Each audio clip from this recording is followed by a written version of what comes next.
Why did the room go silent the second she stood up?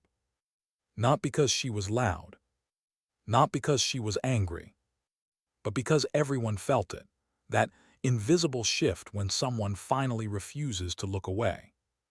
Lieutenant Mara Hale remained standing beside the cafe table, her fingers curled loosely around the edge of her chair. She hadn't meant to make a scene. In truth, she hadn't meant to speak at all. She'd come in for coffee. That was it. No uniform, no rank. Just a gray hoodie pulled low, hair tied back, exhaustion stitched into her posture. But now the man in the blazer was staring at her service dog like it was a contaminant, like it didn't belong, like she didn't belong. "You need to take that animal outside," the inspector said again, voice clipped and rehearsed. "No exceptions." Myra swallowed. She hadn't spoken in public in months, not since the ambush, not since the dust and screaming and the way her hands shook afterward when there was nothing left to hold onto. Shadow had been assigned to her for that reason, because her heart sometimes ran faster than her thoughts, because panic could hijack her breath before she even realized it was happening. Shadow didn't flinch. He stayed seated, calm, grounded, steady, the way he'd been trained, the way he'd learned to be when she couldn't. The cafe owner, Grace, stood behind the counter, eyes darting between them. A good woman, you could feel it. The kind that listened more than she talked. The kind that saw past scars and into people. "He's a registered service dog," Grace said gently. "She needs him." The inspector's jaw tightened. Health code is clear. Mara felt it then. The old familiar pressure in her chest. The warning tremor in her hands. That creeping sense of being too much for a room that didn't want to carry her weight. "I can leave," she whispered. Grace's eyes softened, but her spine straightened. "No," she said. Just one word, but it landed heavy. "He stays." And that was the moment everything cracked. The inspector turned, papers rustled. A corporate manager stepped forward, the kind of woman who wore authority like perfume.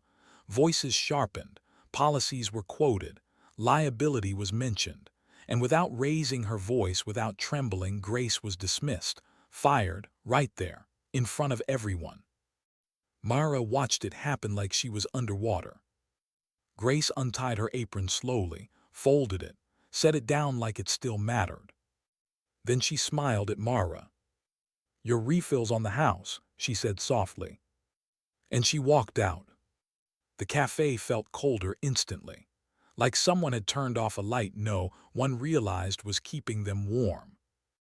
Mara sat frozen, guilt pressed into her ribs. She didn't ask for this. She didn't want to be the reason someone lost their job. She didn't want to be a burden. Again. Someone nearby whispered, "Did you see that?" Someone else raised a phone. And somewhere far beyond the quiet town of Mason, Georgia, beyond the chalkboard menus and chipped mugs, a video began traveling. 34 minutes later, the ground started to hum. At first it sounded like distant thunder, low, rolling, uncertain. The windows trembled faintly, coffee rippled in mugs. Myra looked up. 4 military vehicles rolled into the lot like they belonged there, like they had every right to be there. Marines stepped out in formation, sharp, composed, unmistakable, and at their center walked Colonel Nathaniel Graves, dress blues immaculate, medals catching sunlight. The cafe door opened. Every breath stopped. Graves didn't look around at first. He didn't need to. He walked straight toward Mara. Then he stopped, and he saluted her. Not because she outranked him, not because of protocol, but because he knew who she was. The room didn't understand yet, but it would. Because Mara Hale was not just a customer. She was the woman who had held a ridge line when 3 squads collapsed. The one who had pulled wounded men through smoke. The one who had stayed conscious while her own blood soaked the sand. The one who never asked for credit and never talked about what it cost her. Graves turned slowly to the stunned manager and the inspector. "You fired this woman," he said calmly. Grace's name hadn't been spoken yet, but it was already echoing. "She protected one of mine," he continued, "and in doing so, she showed more leadership than your policies ever will." He turned to the Marines. "Secure the sign." Two Marines stepped forward and carefully removed the cafe's corporate logo from the wall. Another lifted a chalkboard. A new one went up. "Welcome to Grace's place, where dignity is served first." Myra felt her eyes burn. Not from pride, from relief. From the strange, fragile realization that maybe she wasn't invisible anymore. And somewhere, walking home with her apron folded in her hands, Grace Donnelly had no idea that the quiet stand she took would turn into a mission of its own. A mission that would change more lives than any she ever imagined. Because sometimes, the bravest thing a person can do is simply refuse to look away. She sat in her truck long after the engine had gone quiet and wondered what kind of life waits on the other side of being replaced. Grace rested her forehead against the steering wheel. The vinyl was still warm from the drive, but her hands were cold, not shaking anymore, just empty, like something had been taken that didn't have a receipt. She had walked out of that cafe with dignity. That mattered, but dignity didn't pay rent. Dignity didn't explain what she would do tomorrow morning when her alarm went off and there was nowhere left to go. Her phone buzzed. Once, twice. She didn't check it. She didn't want to know if it was sympathy, or gossip, or the corporate follow-up email that would make it real. She finally lifted her head and stared at the street in front of her, the same quiet road she and Michael used to walk when they still believed the future came in predictable shapes. He would have laughed at this, she thought, shaken his head and said, "You always did pick the hard road, Gracie." She inhaled slowly and whispered, "You always said it was worth it." Then her phone buzzed again. This time the screen read, "Fort Granger Command, incoming call." Her breath caught. She answered. "Grace Donnelly," she said carefully. A calm male voice replied, "Ms. Donnelly, this is Colonel Nathaniel Graves. I'd like to request your presence at Fort Granger this afternoon." Request, not demand. "I'm not sure why." "I am," he said gently, "and I think you will be too." She didn't speak for a moment. Her heart beat in unfamiliar rhythms. "Okay," she finally whispered. By the time she drove through the base gates, her thoughts were louder than her radio. The banners along the road snapped in the wind. Young recruits jogged past with easy laughter. It all looked the same, but Grace felt like she didn't belong anymore. She wasn't a military wife now. She wasn't a cafe manager. She was just something between. A clerk guided her down a long hallway until she reached a door marked Veteran Recovery and Reintegration Initiative. Inside, folding chairs were stacked against the wall. Therapy mats leaned crooked in a corner. Boxes of donated supplies sat unopened. The room smelled faintly of disinfectant and something hopeful, the kind of scent that means someone tried to make a fresh start here, but ran out of hands. Colonel Graves stood near the window. He turned when she entered. "You look like someone who's been carrying more than her share," he said quietly. Grace almost laughed, almost cried. "I don't know why I'm here," she admitted.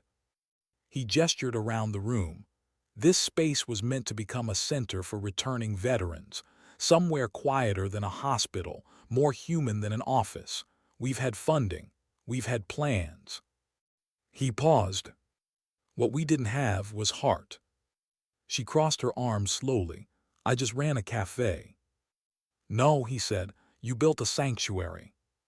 He told her about Mara Hale, the woman with the service dog, how she had come back from a classified mission carrying invisible injuries no report could summarize, how she trusted almost no one, how her dog was not just trained but bonded. "You were the first civilian place she chose to sit," Graves said. Grace's throat tightened. I didn't even know who she was, Grace whispered. That's exactly why it mattered. A soft voice came from the back of the room. Is that her? Grace turned. A young woman stood near the doorway, early 20s, sleeves pulled low over burned scars along her arms. A golden retriever puppy in a red training vest sat at her side, tail thumping uncertainly. I saw the video, the woman said. I haven't gone into public places since I got back, but I think I could sit in a place you ran. Grace felt something inside her chest give way. Her name was Tiffany Rios. She'd come home 6 months ago. Nightmares, survivor's guilt, panic in grocery stores. Her dog was still in training, learning to sense heart rate changes and interrupt spirals before they became storms. She doesn't need programs, Grace said softly. She needs people. Graves nodded. That's why we need you. Grace stared at the empty room. Her cafe, her chalkboard, her quiet corner all gone. Or maybe just moved. You direct this center, Graves continued. Not as a symbol, as a steward, you'd build the culture, the rules, the way people are treated. I don't have credentials. You have consistency, he replied. You have compassion, you have trust. Grace closed her eyes. She thought of Michael, of his boots by the door, of the silence after the knock that changed her life, of how long it had taken her to feel useful again. I'll do it, she whispered. That night, she stood alone in the empty building. Moonlight stretched across the floor. She took Michael's old photo from her bag and pinned it to the wall. No plaque. No ceremony. Just memory and mission. And across town, Mara Hale lay awake with shadow curled against her ribs. She hadn't been able to sleep since the Humvees came. The video had already crossed half the country. Messages poured in. Praise made her uncomfortable. Gratitude made her ache. She hadn't wanted attention. She had wanted coffee. She had wanted to breathe without being told she was a problem. Her phone buzzed again. Unknown contact. You didn't even flinch, thank you. She stared at the screen, then typed. You were worth standing for. Her fingers paused. So was Grace. She sent it. And for the first time in months, her chest didn't feel so heavy. Because sometimes, after everything breaks, something stronger is quietly being built in the space it leaves behind. And neither of them knew it yet, but their missions were no longer separate. They were becoming something shared. Why did Mara flinch when she heard the chairs scrape across the floor, even though nothing was wrong? The room was calm. Too calm, maybe. The new center still smelled faintly of paint and unopened cardboard. The walls were bare except for the single photograph Grace had pinned above her temporary desk, Michael in flannel, smiling the way people only smile when they believe tomorrow will be kind. But Mara's shoulders tightened anyway. She stood near the doorway, hands tucked into the sleeves of her hoodie, shadow pressed lightly against her leg. The dog's breathing was steady, anchoring, but her pulse still ran faster than the room. Grace noticed. She always did. You don't have to stay, Grace said softly. You can just sit. Mara hesitated. Sitting felt vulnerable. Sitting meant stillness, and stillness gave her thoughts room to echo. But she sat anyway. Across the room, Tiffany unfolded one of the therapy mats. Another veteran leaned against the wall, pretending not to watch anyone. No one spoke. Grace poured coffee. The sound of liquid into ceramic cut through the silence in a way that felt safe. Mara stared into her cup like it might answer something. She hadn't planned on coming today, but she'd woken up with that old pressure in her chest again, the kind that doesn't warn you, doesn't ask permission, just takes over. Shadow had nudged her ribs until she sat up, then refused to move. So she came. Grace handed her the mug. Their fingers brushed. For a second, Mara almost pulled away, instinct, but Grace didn't rush it. You don't have to tell us anything, Grace said. You can just exist here. Myra swallowed. I don't know how to do that, she whispered. Grace nodded. Most people don't. The group settled slowly, not in formation, not in rows, just wherever felt least threatening. Someone exhaled shakily. Then quietly, Tiffany spoke. I hate grocery stores, she said. Her voice trembled, but she didn't stop. Too many lights, too many people behind me. I freeze and I feel stupid because it's just milk, but my brain still thinks it's something else. She stared at the floor. I haven't told anyone that. No one laughed. No one rushed to fix it. Grace simply said, thank you for trusting us. Mara felt something stir in her chest. Tiffany continued, I thought I was broken. Myra's fingers curled slowly around her mug. You're not, she said before she meant to. The room looked at her. Her voice came out quieter. Your brain just learned to protect you in a place that doesn't exist anymore. Silence fell again, but this time it felt softer. Tiffany blinked fast. Did it ever stop for you? Mara hesitated. Shadow lifted his head slightly, eyes on her. No, she said honestly, but it gets lighter when you're not alone. She didn't say Helmand. She didn't say the ridge line. She didn't say the smell of burned canvas or the sound of air leaving lungs. But she didn't need to. Grace watched her carefully, proud, careful not to show it too much. After the session, as chairs were folded and coffee cups rinsed, Mara lingered near the doorway. You didn't flinch, Grace said gently. Mara shrugged. I did inside. Grace smiled softly. That still counts. Outside, the sun was sinking. Long shadows stretched across the parking lot.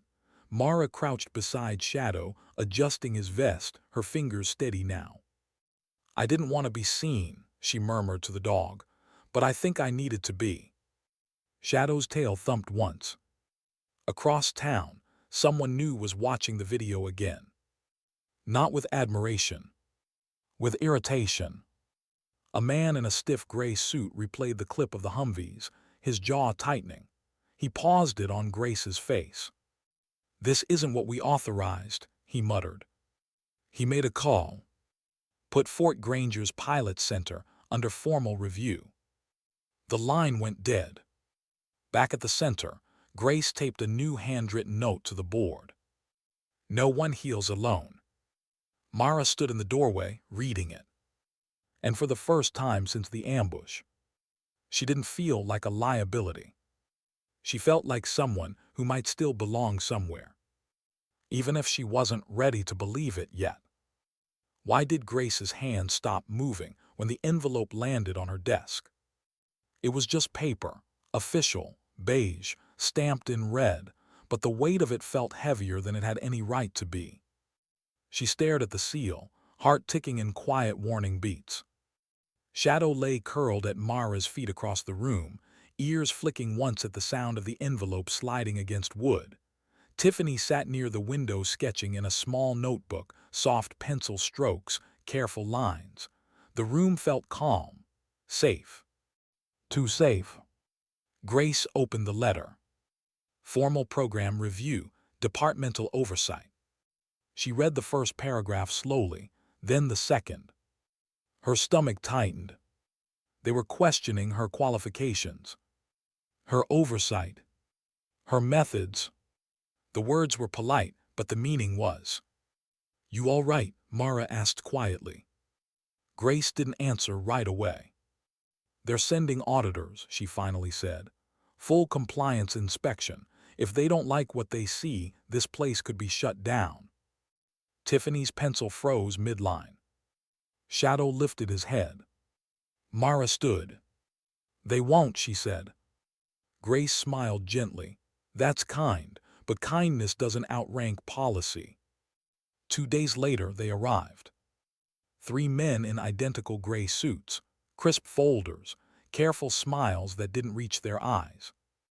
They walked through the center with measuring gazes, opened cabinets, checked sanitation logs, asked about certifications, about documentation, about therapy credentials. "What qualifies you to counsel veterans?" one of them finally asked. Grace met his eyes. "I don't counsel," she said calmly. "I host." He blinked. "Host." "I provide a safe place to sit, to speak, to breathe." He scribbled notes. Mara watched from across the room, her jaw tight. Shadow pressed against her leg without being told. "What about trauma-informed certification?" another auditor asked. Grace shook her head. "I don't have one." More notes. "What about formal PTSD training?" "No." A pause. "What about peer-reviewed methodology?" Grace took a breath. "I use consistency," she said. "Coffee, quiet, respect. No one is forced to talk, no one is rushed, no one is judged." The men exchanged looks. That night after the auditors left, the center felt heavier. Tiffany didn't come in the next morning. Neither did two others. Fear spreads faster than comfort. Grace stood alone in the room, staring at the chairs. "What if they're right?" she whispered to the empty space. "What if I'm not enough?" She didn't hear Mara step up beside her. "You saved me," Mara said quietly. Grace turned. "You didn't fix me," Mara continued, "but you made it possible for me to stay in the room." Grace's eyes filled. "That's enough," Mara said. 2 days later, an email arrived. "Program under review, pending suspension." Grace closed her eyes. But someone else opened their phone.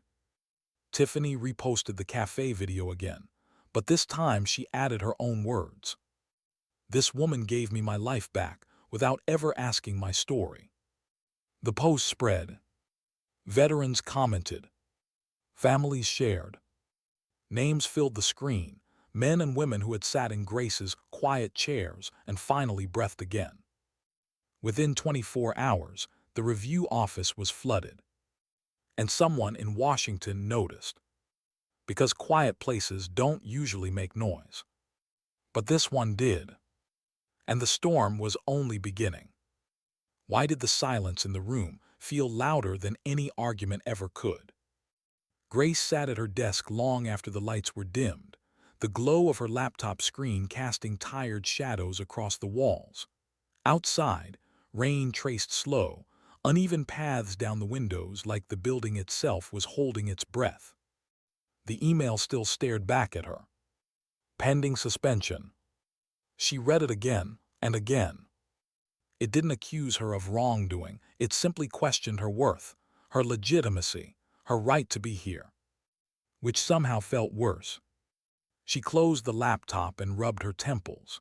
She had built this place the same way she had built the cafe, quietly, patiently, with attention to the small things no one else thought to measure.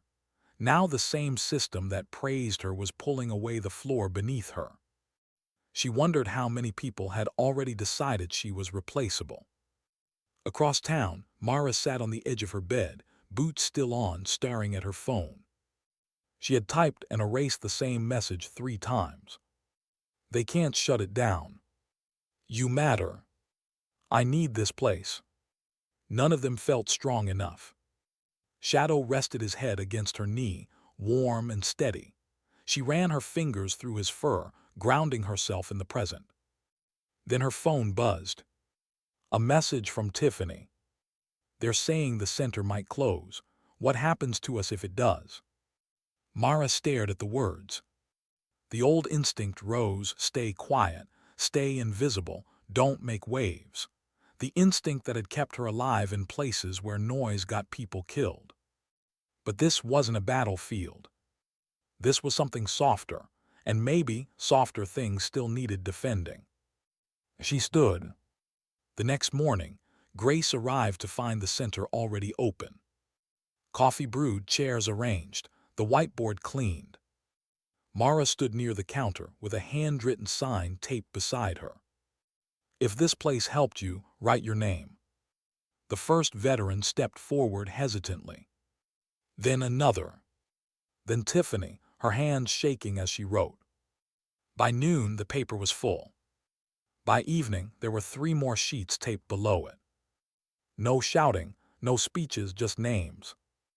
Each one was a life that had found air again.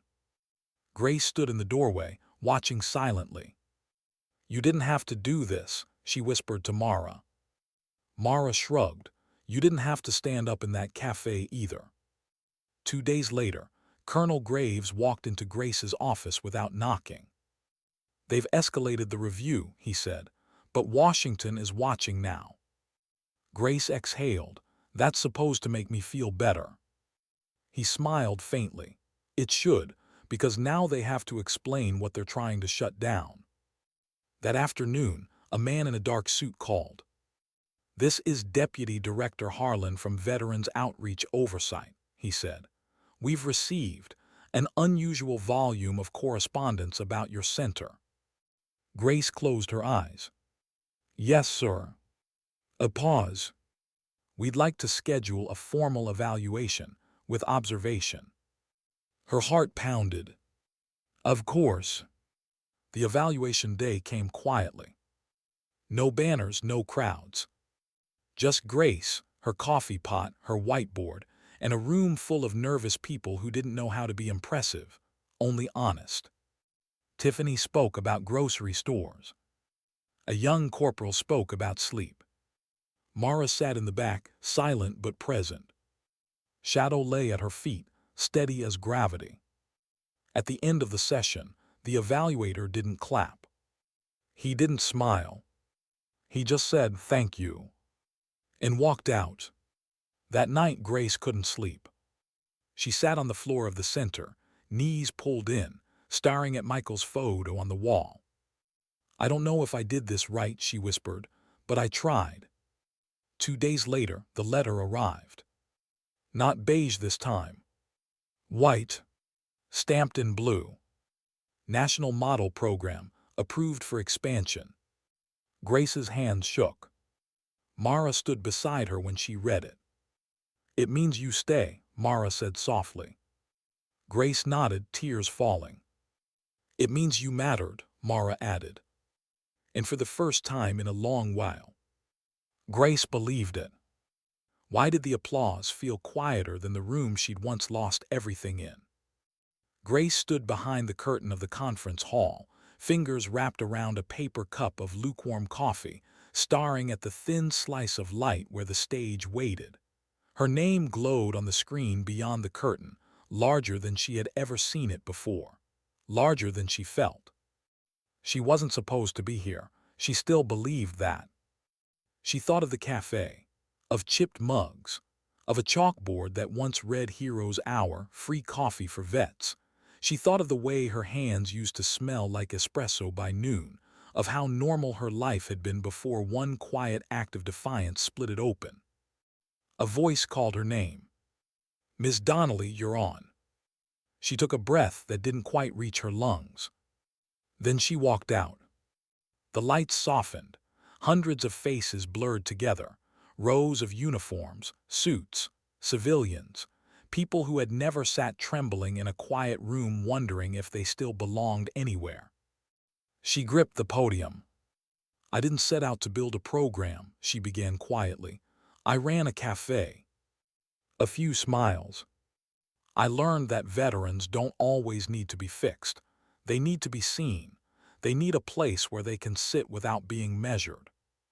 She paused. "One day I got fired for letting a woman and her service dog stay." Her voice caught, but she didn't stop. "That woman reminded me that dignity isn't loud. It doesn't shout. It simply refuses to step aside." The room leaned in. Everything that followed grew from that moment. When she finished, the applause rose, long, real, but somehow gentle, like hands clapping in respect instead of noise. Grace stepped off the stage and found Mara waiting in the aisle. She wasn't in uniform, just jeans, hoodie, shadow calm at her side. "You did good," Mara said. Grace smiled faintly. "I still hate crowds." Mara almost laughed. Back home, the center stayed open late that night.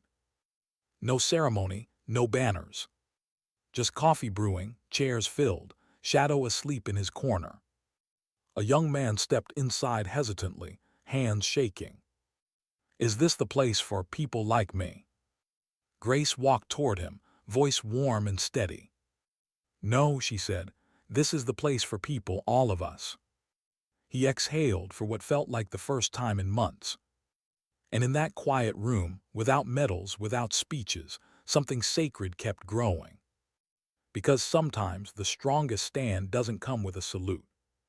Sometimes dignity doesn't speak. It simply acts.